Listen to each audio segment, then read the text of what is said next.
দেখবেন দোকানে বসলে, চায়ের দোকানে বসলে যেভাবে মানুষ সিগারেট খায়, তাতে যারা সিগারেট খায় না তাদেরকে তো এই চায়ের দোকানে বসার একেবারে কষ্টকর হয়ে ওঠে। আসলে আমরা যারা সিগারেট খাই না তাদের অনেক কষ্ট হয়ে যায় চার দোকানে বসে চা খাইতে। অনেক লোক সারি সারি বেঁধে চার দোকানে সিগারেট খায়।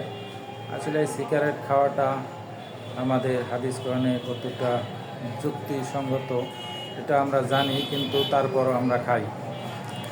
এটা খেলে মুখে দুর্গন্ধ হয়, আর দুর্গন্ধ হলে ফেরেশতারা সাথে থাকে না, অনেক কষ্ট হয়, থাকলেও কষ্ট হয়। আর এই সিগারেটে জাহান্নামের দুটি উপাদান রয়েছে, যেমন আগুন ও ধোঁয়া।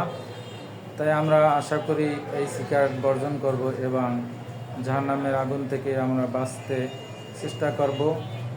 আশা করি সবাই এই বিষয়ে লক্ষ্য রাখবেন। যারা সিগারেট খায় না তাদেরকে কষ্ট দিন না, তাদের সামনে কেউ সিগারেট খাবেন ইনশাল্লাহ।